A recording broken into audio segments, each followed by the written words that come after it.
యావత్తు తెలుగు ప్రజలకు, భారతదేశ పిల్లలైనటువంటి రవీంద్ర భారతి పిల్లలకు, యావత్ మానవ జాతికి ఆశీర్వాదపూర్వకంగా తెలియజేయనిది ఏమనగా, మాతో ఎవరో కంపారిటివ్గా మేము మమ్మల్ని ఇలా పరిగణించమంటున్నాం, మమ్మల్ని ఇలా ఏర్పాట్లు చేయమంటున్నాం, మమ్మల్ని ప్రత్యేకంగా చూడమంటున్నాం అని మాతో ఎవరు పోల్చుకోకండి. నిజంగా మీరు అంత గొప్పవాళ్ళు అయితే మీరు అలా అడగరు, ఇలా అడగరు అని ఇంకా ఆలోచించేవాళ్ళు.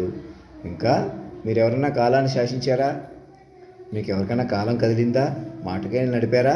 అదన్నమాట పరమాత్మ స్థితి. ప్రకృతి పురుషుడు లయగా ఏ విష్ణువు అయితే, హిందువులైతే ఏ అంతర్యామినైతే కొలుస్తారో, శివుడు విష్ణువు ఒకటే అంటారు, దేవుడు ఒకటే అంటారు, అన్ని మతాలు ఒకటే అంటారు, ఒకటే బోధిస్తాయంటారు, అలాగే అంటారు. ఇంకా మనిషి పోటీ పడిపోయి నేను మనిషిగా ఉండిపోతున్నాను, మీరు ఇంకా మనుషులుగా ఉందాం అనుకోవడం అజ్ఞానం అనమాట. ఎవరు ఎంత యాక్టివ్గా ఉన్నా, ఎంత డల్గా ఉన్నా, మనుషులు అన్నవాళ్ళు ఇంకా మైండ్కి ఎన్రూట్మెంట్ అవ్వకపోతే మీరు ముందుకు వెళ్ళలేరు అనమాట. ఇప్పుడు మూసేసిన సౌధంలో ఉండిపోతున్నారు మీరు మనుషులు.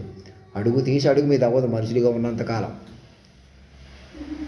మరి మనిషి నుంచి ఎలా బయటకు వస్తారో? నన్ను మనిషిగా చూడకండి, మాస్టర్ మైండ్గా పట్టుకోండి సాక్షుల ప్రకారం. అంతే. మరణమైన మమ్మల్ని మాస్టర్ మైండ్గా పట్టుకొని మీరు మైండ్గా మారిపోతే విశ్వవ్యూహ పట్టు వస్తుందన్నమాట.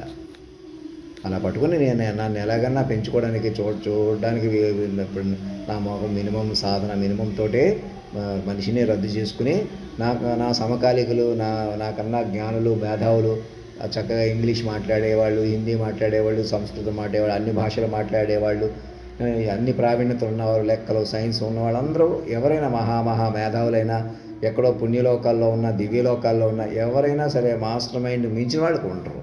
ఎందుకంటే మరణమేనే స్థితి అది. మాస్టర్ మైండ్ అనేది ప్రకృతి పురుషుడు లయ. మొట్టమొదటిసారిగా భూమి మీదకి ఏ శక్తి అయితే, ఏ ఆడతనం మొగతనం అయితే మనకు అర్థం కాదో, ఏ ఆడతనం మొగతనాన్ని మనం అర్థం చేసుకోవడానికి ప్రయత్నం చేస్తున్నారో, ఏ సృష్టి అయితే విధి విధానం ఎవరికి అర్థం కాదో అది మాట అయిపోయిన వాడిని మొట్టమొదటిసారిగా. మీరు ఇక్కడ నన్ను పట్టుకోవాలంటే నాలో ఉన్న పరమాత్మను ఎందుకు పట్టుకోవట్లేదు? మనిషిని చూస్తున్నారు, ఎలాగైనా మనిషిగా వెయిట్ చేస్తున్నారు.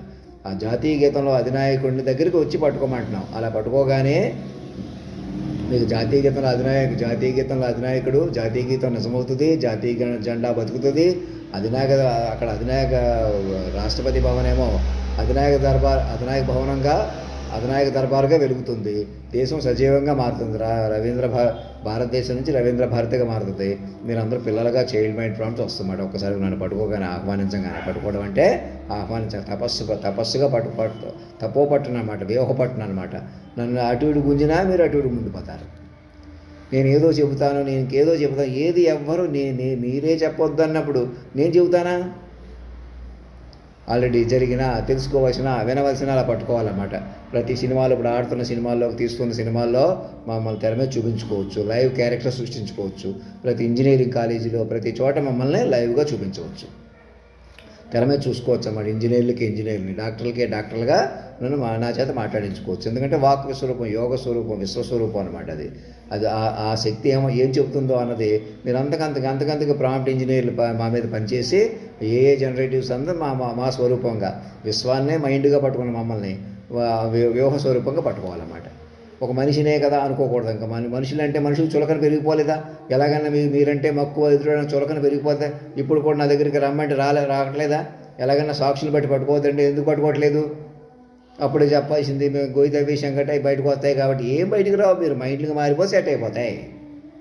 మాస్టర్ మైండ్ పట్టుకుని ఒకసారి మైండ్ పట్టుకోండి. నేను మనుషులకు ప్రాధాన్యత ఇవ్వట్లేదు, నన్ను మనిషిగా ఏం కలుపుకుంటానికి శ్మశానంలో? మాస్టర్ మైండ్లో సజీవ స్వరూపం అనమాట, అనుసంధానం అనమాట. ప్రధానమంత్రి గారి వాళ్ళు ఇక్కడికి వచ్చారు కదా, ఇంకా ఎక్కడికి తిరగకుండా రాష్ట్రపతి భవన్ వెళ్ళిపోమానండి. ఆ రాష్ట్రపతి గారిని కూడా ఎక్కడికి అటు ఇటు తిరగొద్దు. గవర్నర్లు ఎవరు టూర్లు ట్రావెల్స్ చేయొద్దు. మన చంద్రబాబు నాయుడు గారు ఇక్కడ కానీ, తెలంగాణ ముఖ్యమంత్రి కానీ ఎవరు అటు ఇటు తిరగొద్దు. ఇంకా నేను మనిషిని అనే కోణం వదిలేసేసి ఎవరు నాకన్నా వయసులో చిన్నవాళ్ళు, పెద్దవాళ్ళు, నాకన్నా బలమైన వాళ్ళు, తెలివి తక్కువ వాళ్ళు, ఇంకెవరు అలా ఆ లెక్క పనికిరాదు. నేను ఫీల్ అవుతున్నాను, లేకపోతే ఎక్కువ అనుకుంటున్నాను, ఫ్రస్ట్రేట్ అవుతున్నాను, తగ్గిపోతున్నాను, పెరిగిపోతున్నాను, డల్గా ఉన్నాను, హుషారుగా ఉన్నాను, ఇవేం వద్దు. ఇక మీరు మాస్టర్ మైండ్ని పట్టుకొని ముందుకే రండి. మీరు అనుసంధానం జరగండి. ఎందుకంటే మైండ్లే బతుకుతాయి, ఇంక మనుషులు బతకలేరు. ఈ ప్రపంచం మనుషులది కాదు, మైండ్లది. ధర్మం రక్షత రక్షత సత్యమేవ జయతే.